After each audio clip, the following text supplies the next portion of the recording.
there are a lot of journeyers, seekers, people that have no idea how to eat mushrooms and are just kind of throwing them back with little instruction, little intention. And, one of the things that I really love, and you see it through PGN, Psychedelic Guide Network, is sharing wisdom and sharing education.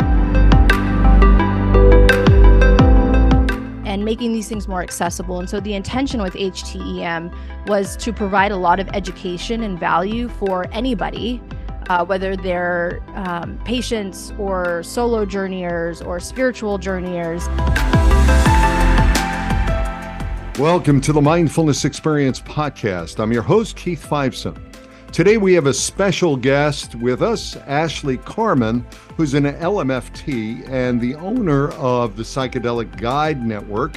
She's also a therapist herself, and Ashley has a unique approach to psychotherapy that takes into account the mind, the body, emotions, the energetic body, and spirit. She's also a member of the emerging alternative paradigm shift in the medicine space, which is evident in her work with psychedelic medicine and online education through HTEM.com. We'll find out a little bit more about that. I know Ashley through my work and through her Psychedelic Guide Network, and I'm really thrilled to have her with me. So without further ado, please welcome Ashley Carmen.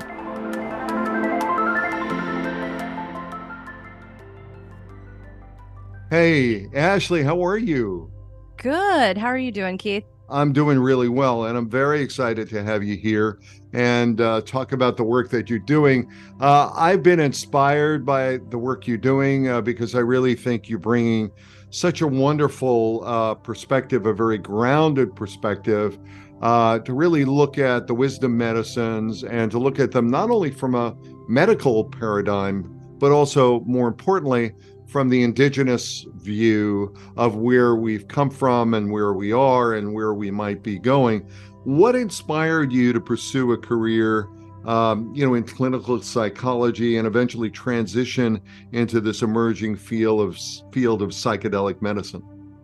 Right. Yeah, it is really important to merge the spiritual aspects with the clinical aspects. And, getting a degree in clinical psychology, what inspired me initially, at the time, wasn't really conscious, but as you know, our tapestry, childhood, history of experiences certainly lend themselves to what we end up doing in the rest of our life and our career. So I grew up in somewhat of a dysfunctional family. I grew up in a family of addiction. Mm-hmm. There was a lot of emotional dysfunction, interpersonal skills that weren't really developed by my parents. And I think that ultimately, like divinely, was the purpose for me getting into the psychology field, as I found myself working with women and populations in recovery, suffering from addiction and other traumas. And so that's, very briefly kind of what led me into the field of psychology and getting my master's degree, my license as a marriage and family therapist. Making the transition into psychedelic medicine, that was inspired by seeing the over-medicated clients, patients, the over-medicating society that I was working with and helping treat with the behavioral intervention, and really noticing the emphasis on a pharmaceutical intervention. So that's when I was really inspired to take up organic medicines, actual medicines that kind of bring together the holistic view and integrate the holistic aspects of wellness. Mm-hmm. And, what you've done, certainly in my experience, is you've really allowed this area of intimacy, the ability to really, collectively collaborate in a way that I think is very, very inspiring. Can you tell us a little bit more about what you're doing with the Psychedelic Guide Network? Because that's how I met you. I think I met you through the Psychedelic Science Convention, and then we wound up connecting. And then the next thing you know, I'm really enjoying the meetings that you're putting together. So, it's an association for professionals in the medicine space that you've created. And how does it support facilitators, and what are kind of some of the things that you're up to? Yeah. Absolutely. The Psychedelic Guide Network is a network that is aimed at supporting multidisciplinary teams Hmm. of all the different types of psychedelic medicine guides. So this is licensed psychotherapists, licensed psychiatrists, MDs, in peer-to-peer intervision groups Hmm. with energy healers, more indigenous native practitioners, and spiritual practitioners.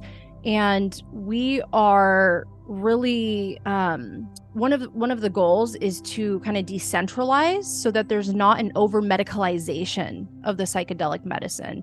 And I believe that that is done by sharing wisdom. And there's so much wisdom in this space, and there's so much wisdom around consciousness tools and how to employ the consciousness tools, whether it be a spiritual approach, a medical approach, or even recreational, which, you know, may be controversial, but is another way to experience consciousness recreationally with psychedelic medicine. And so what I'm doing is I'm inviting in all these different guides from all these different backgrounds, orientations, and trainings, and asking them to come together in what we call wisdom circles, which are organized like peer-to-peer consultation groups. We don't use consultation because it's a non-hierarchical culture, and it really is just a peer support intervision with your peers to talk about your professional work, which inevitably leads to your personal development also, because in this work, in the healing arts, you cannot be in the space with another individual relating to them without having some of your personal, being aware of some of your personal stuff and processes.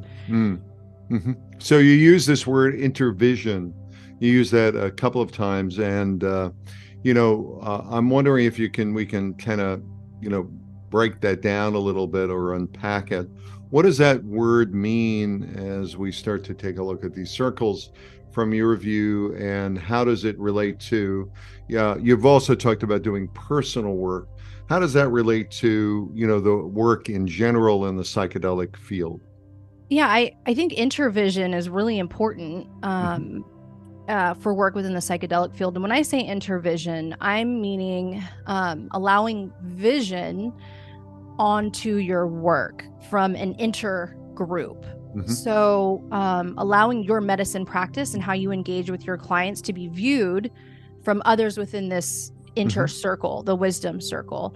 And that is incredibly important for medicine practitioners, because when we think of things like countertransference that come up within the work with clients, especially in the psychedelic medicine space, where clients are more vulnerable, clients are open, and just frankly, the psychedelic space is not governed right now. So there's a lot of opportunity for dual relationships or ethical missteps.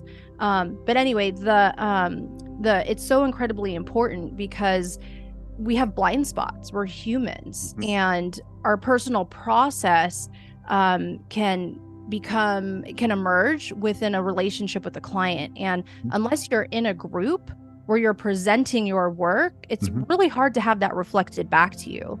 And so with the Psychedelic Guide Network, our wisdom circles, the intention is very much, and it is, playing out, is to create these safe containers, these safe spaces for people to comfortably talk about, present their work with a client in case presentations, and then get the vision, get the perspective from the different guides in the room on their work. Not only to be introduced to different modalities or different ways that some of the other guides might have handled work with your client, depending on what they're presenting, but also to respectfully, safely, lovingly have your blind spots reflected back to you. If there's things that should be considered that you hadn't considered, or weren't even aware of, had you been working in silo or without an intervision process. I really like the use of that term and your ability to break it down, because we all want to be seen, heard, recognized, and really understood. And we do want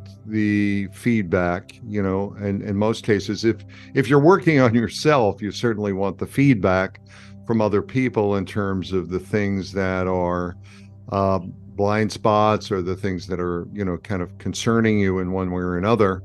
And I've really found that in the circle that you allowed me to be a participant in, and I really appreciate that.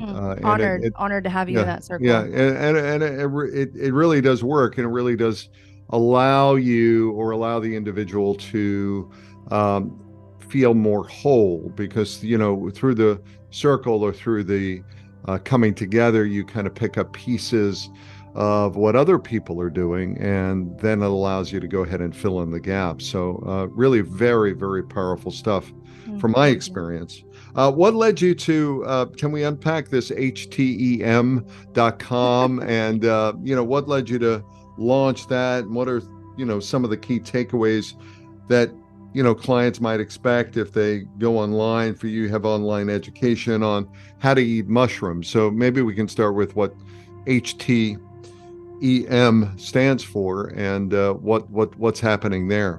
Yeah. HTEM, you said it. Howtoeatmushrooms.com is a platform that my fiance and I launched. I'd say we launched it about a year ago, and we're still kind of developing the curriculum and seeing exactly what wants to be birthed there.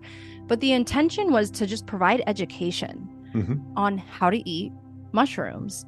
There are a lot of journeyers, seekers, people that have no idea how to eat mushrooms and are just kind of throwing them back with little instruction, little intention. And one of the things that I really love, and you see it through PGN, Psychedelic Guide Network, is sharing wisdom and sharing education and making these things more accessible. And so the intention with HTEM was to provide a lot of education and value for anybody, whether they're patients or solo journeyers or spiritual journeyers, to provide some guardrails, some best practices, some things to consider, some things to be aware of within yourself if you're considering eating mushrooms, maybe some playlists, maybe some intention journals or intention prompts.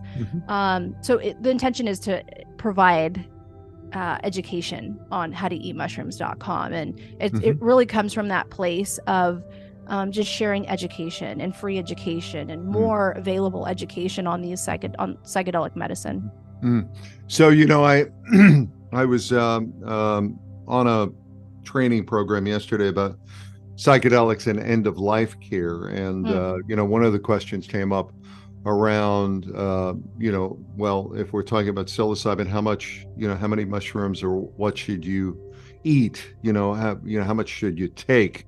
And someone said, well, maybe you should take 5 grams or 10. And I was like, whoa, like end of life. No, you really want to start a lot lower. So do you have on that website like some perspectives in terms of whether or not you want to microdose, or whether or not you want to have a little bit of a psychedelic experience or a heroic experience in that regard? Is that sort of the intention here?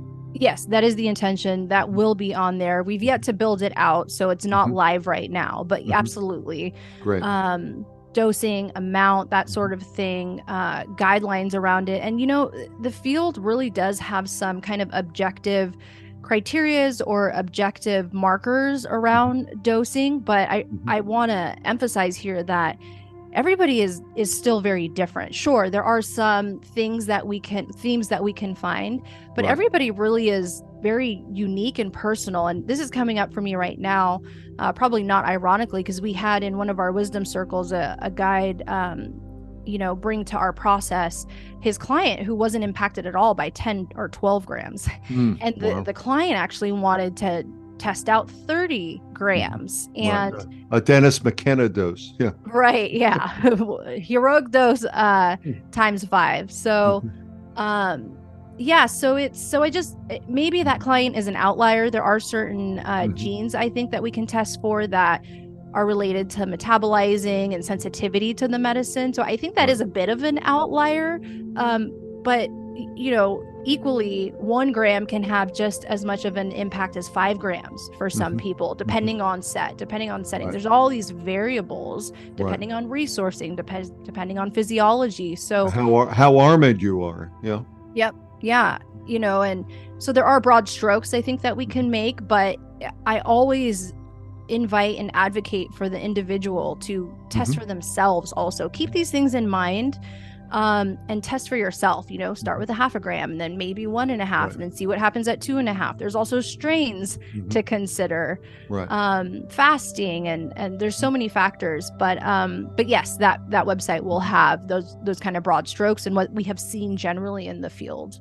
Mm-hmm. And of course, going into it in terms of preparation or setting and integration, I think that a lot of people don't really give a lot of credence to how important the mindset is going into it, how important the setting is in terms of trust, being able to let yourself go, and if you're wound up a little pretty tight and you've got a pretty armored, as I said, that can really inhibit you and inhibit the process a lot, don't you think? Absolutely. Oh yeah, that's absolutely to be considered. If Mm-hmm. how much concrete do we need to break through to get to that Mm-hmm. material that we're intending to work Mm-hmm. with, the Mm-hmm. armor that you Right. describe.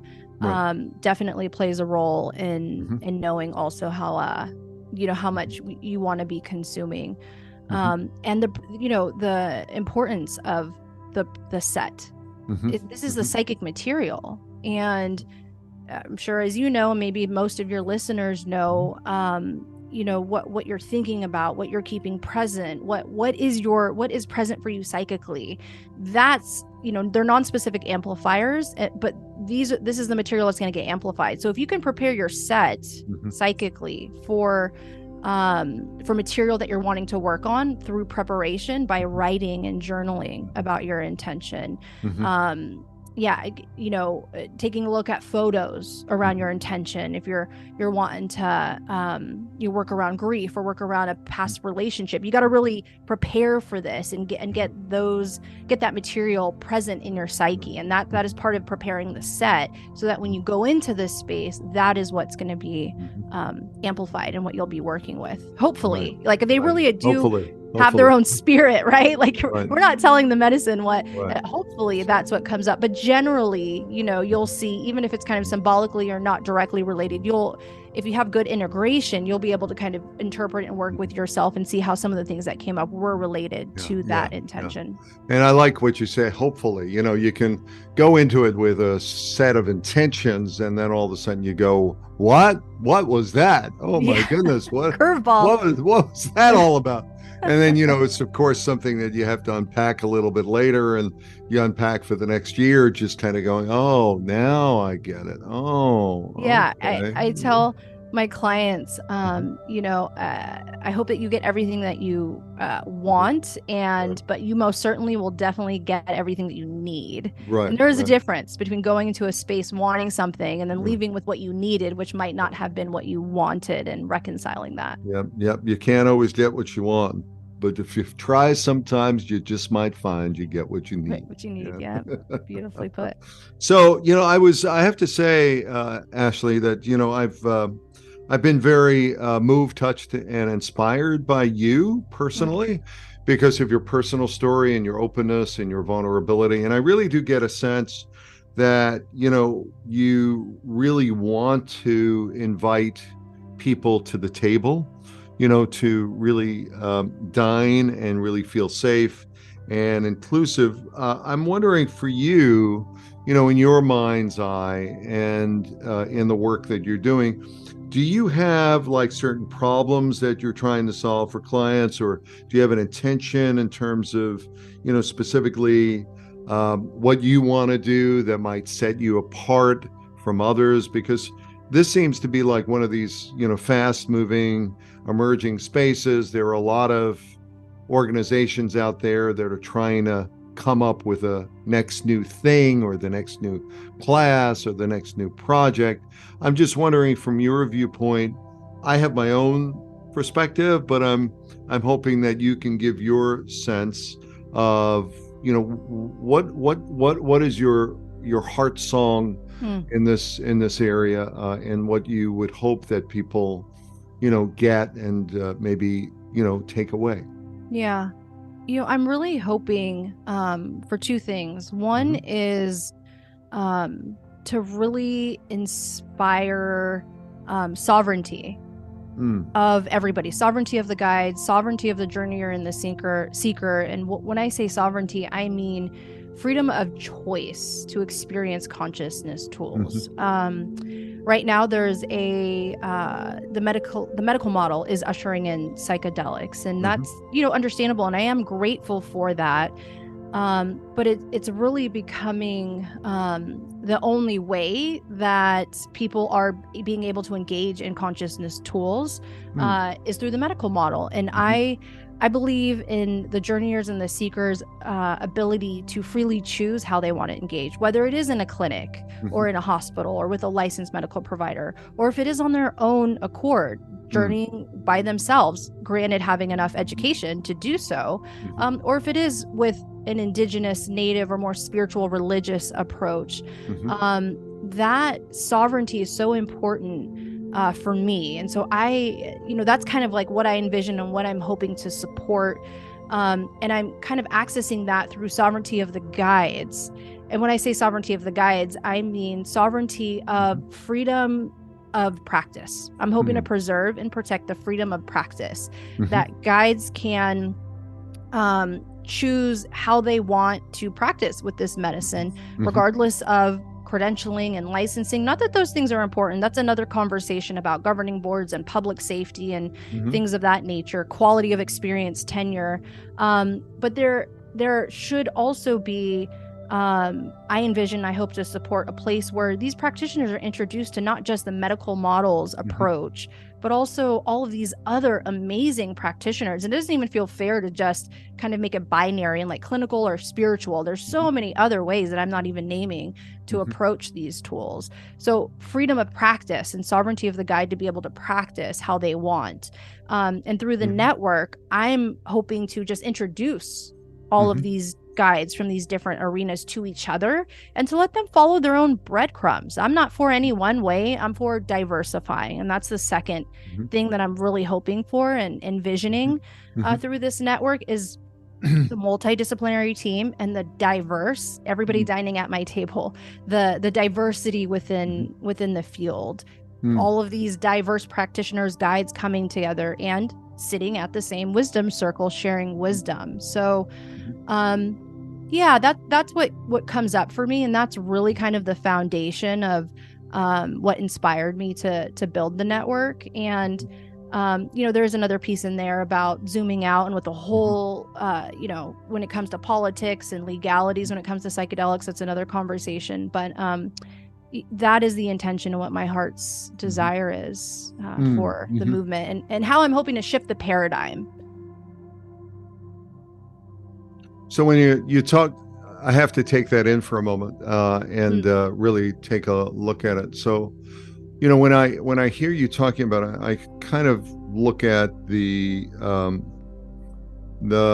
paradigm or the universe, if you will, all of the constellation. I'd like that term, the constellation of practitioners coming under the Psychedelic Guide Network, and really. When you start talking about sovereignty, that's a interesting word. What I hear you saying is that to be able to sit at the table in this constellation and to be able to feel that, that no matter what your practice is or what your view is, you can get something from someone else and you can bring it into your own practice, and that you can be seen and heard and recognized based on your practice as it is, and then get the coaching and the guidance that you might need to maybe fine-tune it, to up it. And that might include everything from indigenous wisdom to medical wisdom, and being able to go ahead and create a container that really feels right for the individual. Did I reframe that in a way that makes some sense? Yeah, absolutely. I've had breathwork facilitators that have no prior experience working one-on-one with people, and they've completed 6 months of a breathwork program, and now they're exploring using psilocybin in their practice. And they're sitting in a room with other licensed practitioners that have trauma-informed care, have a greater knowledge on ethics. And so and these medical practitioners can also take something from the breathwork facilitator. So yes, you are recognized and honored and appreciated in your wisdom. Please sit on your lily pad of wisdom. And that is also the culture. because we're non-hierarchical. Everybody is believing in the innate good of the other practitioner, and everybody's encouraged to share from wherever they're at, whatever level, however many years of experience, training.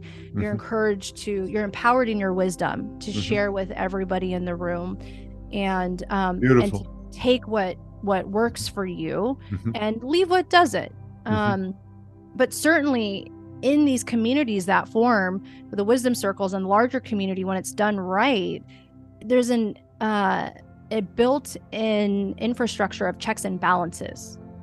So we all approach each other assuming the innate good of the other's actions, and we respectfully challenge each other. And that's what leads to more ethical facilitation. And that's what leads to harm reduction, is vulnerably being open to that process, sharing your wisdom and being open to the checks and balances from the community, which I don't have to do, or anybody that's leading the space doesn't have to do. The community will naturally do it within themselves. So there's that opportunity for evolution, for change, for being able to go ahead and really, as you say, it's sort of like picking up, going to the buffet and really understanding what your plate is, or seeing what really is attracting you to the space. And, maybe some things attract you, other things don't, but you really do have a sense that you're okay doing what you're doing. Yeah.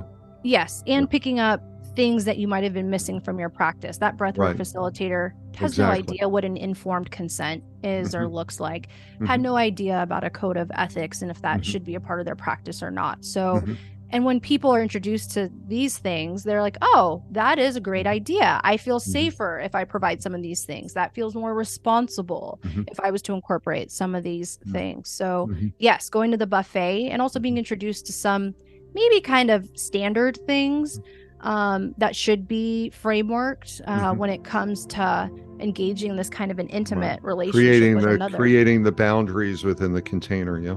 So healthy. So along that line, I know that you've got some experience working with juvenile hall, right? You've got this background experience, and you've also got some work in the corporate medical area. How has that helped you to really shape your career or your direction, having that kind of background? Yeah. In two ways that come up, I'm sure in many ways, but two ways that are coming up for me right now.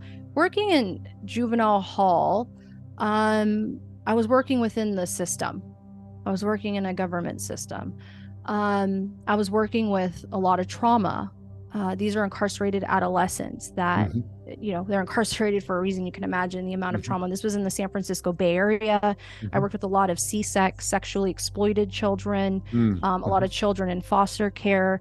And these children were also highly medicated. I've worked at 3 years at a residential rehab, an inpatient program with women in recovery, detoxing. Also, this was a government funded program, San Francisco Bay Area. I was working with homeless women from the Tenderloin, prostitutes from East Oakland, gang members from Palo Alto. A lot of trauma, and also being a government funded program, a lot of clients dependent on the system. So a lot of over medication. Working in corporate medicine, I actually sought out that position to work with a higher functioning, quote unquote, higher functioning population, people that could afford insurance and were a part of that system. And I worked in their emergency room writing 5150 holds. And I also worked in their psychiatry department running the dialectical behavioral therapy program and saw clients, patients, one-on-one patients in that setting. And also over medicated. There was a huge push for me as the behavioral talk therapist to also provide a referral to the psychiatrist for the pharmaceutical intervention. And so working within the system, I saw how the establishments were just a bit archaic and just weren't really set up well for wellness. And working with all those different populations, I saw as I mentioned kind of earlier in the show, the over-medicated society. So that's also what pushed me into psychedelic medicine. And I'll also tie in just my personal experience with my family. My father's been addicted to methamphetamines my whole entire life. He's been in and out of prison. My brother is currently in prison. My mom has severe medical issues and weight issues. And she has a lot of, pills and medications that she takes for her mood and her health, and they're just not getting well. If I'm going to speak about sovereignty, I also have to speak about responsibility. So I'm not completely dependent on the system to make my family well. It's also their free will as a sovereign being to take responsibility for their own wellness, as I did, right? Growing up in that environment, I figured it out how to get to my wellness. You're the CEO of your own body, mind, and spirit. Yeah, absolutely. So I do place some of that responsibility and onus on them, but had they been, living within a society or systems that were more dedicated to their wellness and their health, not so focused on punitive measures or pharmaceutical interventions, could there have been change? I'll never know. But, that really inspires me to change the system and to provide a different paradigm where, our society exists within to really get well. So what I'm hearing you say is, having come through not only the system, whether or not it's, working with people and women in the tenderloin, sex workers, so on and so forth, or working with high functioning, quote unquote, high functioning corporate executives who may be still acting out, with drinking, drugging, eating, sexing, spending, whatever, really going through that medical model. You came out of it kind of looking at your own experience and kind of saying, where is the sovereignty? Where is the where's the self-efficacy? Where are people working on themselves to go ahead and change their lives? And why is there this dependency? And really then looking at the medicine, as you've already done your own journey work, and looking at that as a tool to go ahead and gain sovereignty in some way, shape, or fashion. Is that a fair recap? That's a fair recap. And I love that you tied in the sovereignty piece with the plant medicines also and psychedelics, because this is my personal experience that the plants really do return you to yourself and return you to your sovereignty. They're not your gurus. They have their own wisdom and are teachers. But really, for me at least, what I've learned is that, I am God in a non-egoic way, you're right? The creator. You are the creator. Yes, I am the creator. The creator of my reality. If it's going to be, it's up to thee. Yeah, and I witness God in you, right? You are also God in your own creator, and we are all connected, unity, consciousness, so it also returns me to my responsibility as I connect with that essence, and I also become aware of the work that I now need to do. Not the plants aren't going to do the work. The psychedelic experience, that day-long journey isn't going to get the work done. I also now need to take responsibility from what was so generously highlighted to me and my attention and focus was placed on. I need to take responsibility to take action and to integrate and to apply that into my life. If I really do want medicine, I am my medicine. I tell my clients, you are your medicine. You are the medicine. Yeah, you are the medicine. Love that. And so, and also with the systems, how can the systems be better? Sure, people are really dependent on the systems, maybe by design or not, or just lack of personal responsibility. But how can these systems be better in supporting people that really need support without making them dependent? Right.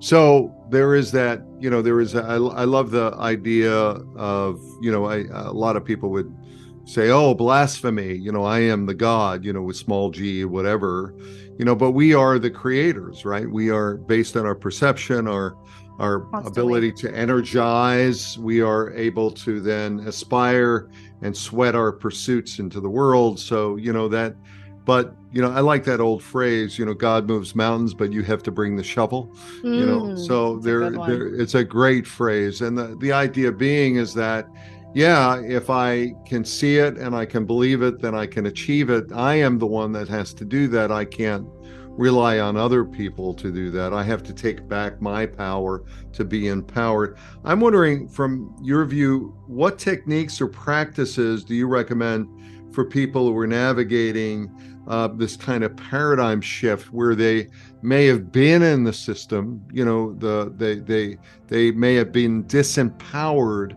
and now they're moving into a phase of recognizing themselves, recognizing their own responsibility to take that power back, and moving back into the mainstream, because there is that sort of sacred space where you may be doing medicine, or you may be involved, whether or not it's meditation or medicine. It's a sacred space. And then how do you then bring that back into the mainstream, of America, into your daily life, back into your hometown, if you will? That's right. What kind of tools or what kind of things do you recommend, or practices do you have, techniques, if you will? I recommend one small step at a time. Mm-hmm. Behavior change is incredibly hard. And if I could just use a very watered down example of going to the gym, it takes so much energy and effort to get, if you're out of practice and not in the habit of going to the gym, it takes so much energy and effort to get to the gym that first day, and then the second day, and then the third day, to keep going. To establish that new habit requires an exhaustion and a use of energy. And I believe that it takes 3 weeks to build a habit, 6 weeks to create a habit, 3 months to create a lifestyle. And when you finally get into that lifestyle, there's no more or very little energy required to repeat that habit, because you're in the lifestyle of it. It's just second nature. So that's the first thing that I, would recommend, because the next thing I'm going to recommend may, feel counterintuitive to that, which is taking a look holistically, which is a very watered down term, but taking a look holistically at every area of your life, looking at your mind and your mind practices, your mood, looking at your environment, and nature, connecting with nature, looking at your body, doing work with your body, looking at spirit. What's your relationship to spirit, whether that's higher consciousness, God, religion, whatever that is, that sacred space that we're talking about. What's the practice that continues to connect us to that? And then finally, relationships and connection, and working holistically on all these different areas without medicine. This is an approach I took without psychedelic medicine with my clients, is this holistic approach, looking at these 5 different areas and just making one small change. There will be glaring areas that need repair. Clients would come in the middle of a divorce or not talking to their son. So clearly we need to work on the relationship piece first. But eventually we then start taking a look at food and nutrition and hydration and nature, and exercise or body practices, whether that's massage or getting a gym membership. Mind practices, is that yoga? Is that breathing exercises? Is that a meditation practice? Is that a journaling? There's so many different ways that so many different techniques and tools that you can use within each holistic area. But making one small change in one area at a time that feels like the low-hanging fruit, and then eventually taking a look at all these other areas, because they're it's all part of the tapestry. And one small change will certainly impact the other areas as well, because we are all, as above, so below. We're all connected. And this is how I also view that process, is you start eating better. Well, you're probably going to be inspired to start working out a little bit more. If you're vice versa, right? You start working out, you're going to be inspired to start. So it's a trickle down effect and a domino effect of sorts. But so bringing that into your awareness. Move a muscle, change a thought, just make small changes, and then that becomes a lifestyle change. Absolutely. I really love that. You change your environment, you change the top 5 people that you're surrounding yourself with, it's going to have ripple effects. You're inevitably going to start thinking differently or viewing things differently. I have so many plants in my house because I enjoy.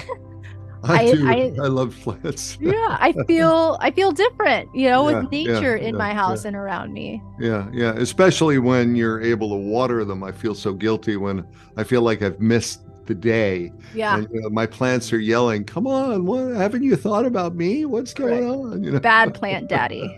Bad plant daddy. Yes, I don't like that. So I hear your philosophy on healing without medicine to really be very much more empowered to make these small changes one step at a time, and be more mindful. We have a very integrated approach. It's in my practice, it's the mind, the body, the spirit, the fuel, what you put in your body, the ability to rest, to find little respite moments. Those are all of your internal empowerments. And then to be able to use those to be inspired, to aspire, to go into the world, write down your dreams, whatever they may be, have the right relationships, change your environment, get rid of the people who are energy suckers, take life away from you, and move and start to really change the dynamics, if you will, the energy, if you will, which is very, very, very important. How do you envision the future of mental health and wellness, particularly in respect to the field of psychedelics, the emerging field of psychedelics? Do you think we're in for a change? When do you think it might happen? What do you think is going to happen? Because obviously the medical model still is a medical model where things are maybe perhaps broken, maybe need some fixing. But there is this whole groundswell in terms of the underground. I don't know if that's going to go away, but what are your thoughts about this? Now that you have this psychedelic guide network, I'm really interested. You seem to be a visionary. So, thank you for that.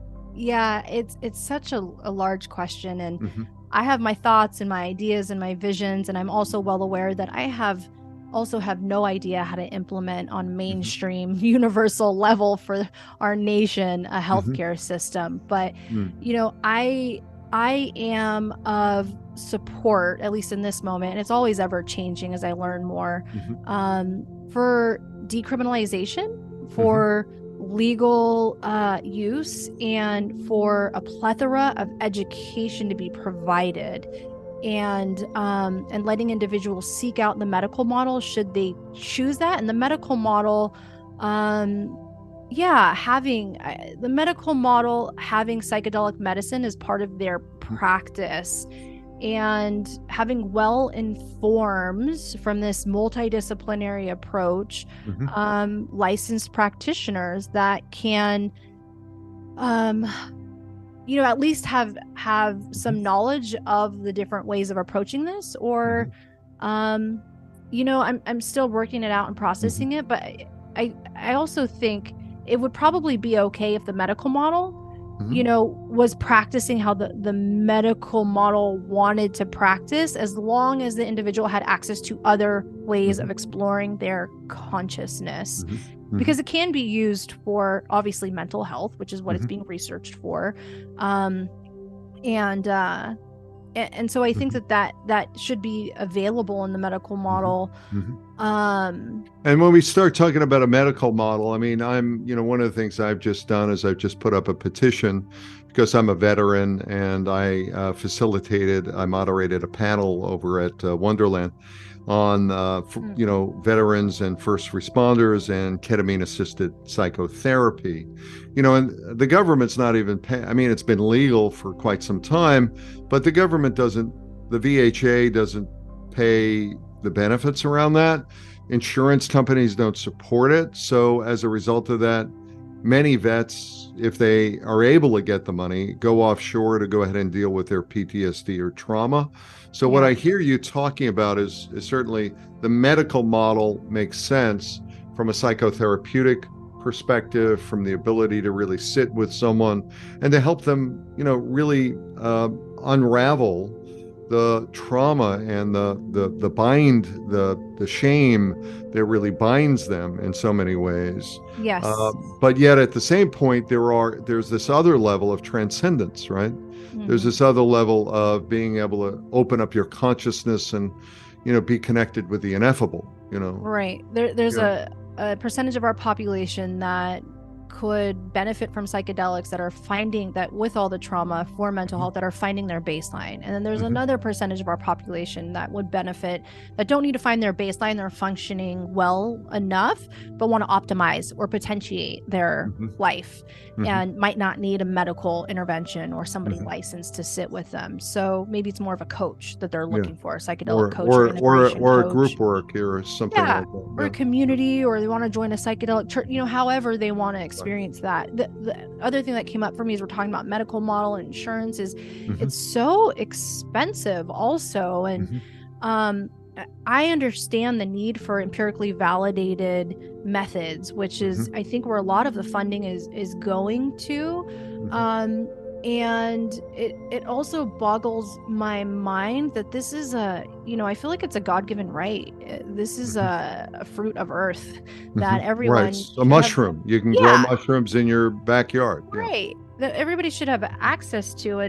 And the it just it if Hmm. we could figure out, and again, I'm not the person to actually figure it out. I can hold the vision, but to where it's so accessible Hmm. financially, Hmm. these underground rates are kind of skyrocketing and very expensive. Limited people have access to it just because of the price of the Hmm. experience. And so Right. there's got to be something there around cost and accessibility, and for populations like yourself, veterans who Hmm. really served our country and could use the Hmm. support, Hmm. and not have to break their bank going to an underground practitioner seeking Oh, this it's support. crazy. It's 3,000, 3,500, 5,000, Yep. depending upon whether or not you want the spa experience, or Right. whether or not and then if you get the shaman experience, really depending upon whether or not it's a neo shaman or a real shaman, or where you're going, or whether or not you're doing it in your, with your friends, and Yeah.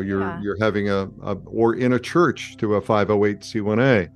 And that particular experience might be much less expensive based on donation, but still, it's interesting, isn't it? It Yeah, is interesting, what's and happening? I wish for the medical model to Hmm. have, and the insurance Hmm. providers to have that figured out Mm. financially, so that anybody can really, Yeah, get similar to getting an antibiotic for an infection. They can kind of go right, in and sit with somebody and have right, that experience right. You financially can you can available. get SSRIs or Right. opioids, but why Exactly. why why can't you get the very thing that helps you to kick those things out of the gate and really have a more normal life? Yeah. Yeah, and have less, not, I wouldn't even call them side effects, have less effects, right? Because Yes. these Yeah. SSRIs and other psychotropic meds certainly have Yeah. harsh Yeah. side effects. Yeah. Yeah. And something, it's because it doesn't have the addiction profile. I don't know, but that's just my theory. But these organic medicines don't have that addiction profile. They're not, Mhm.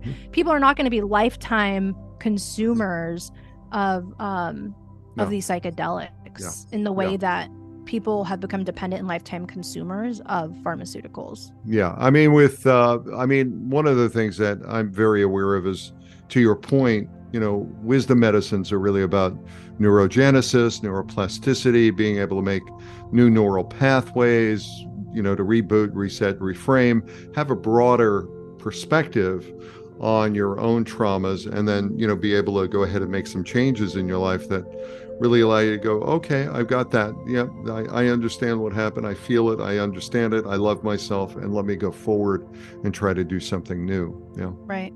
So that's great. So as we start winding down here, I'm wondering, what advice would you give someone, if they're considering a career in, whether or not it's psychology or the medicine space, and what qualities do you think are essential for success in this field?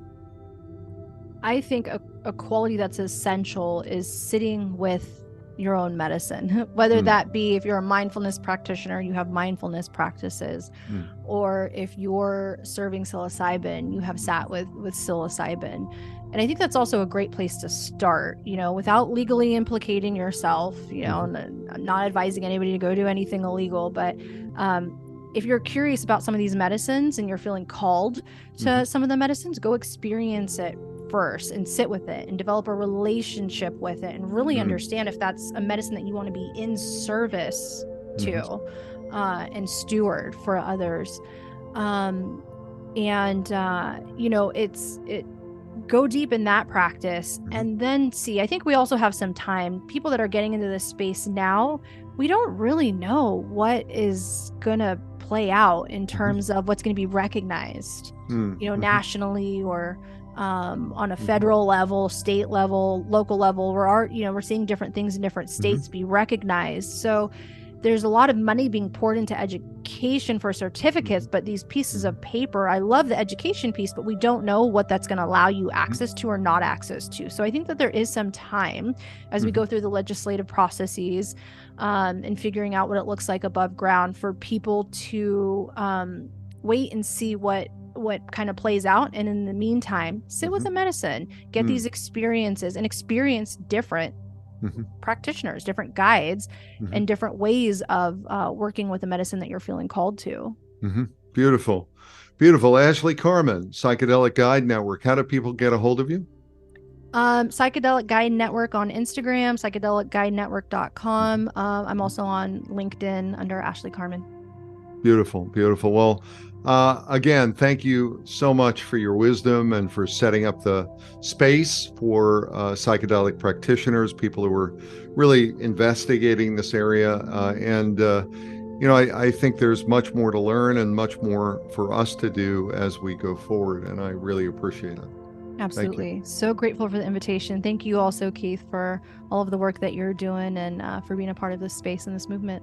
Thank you.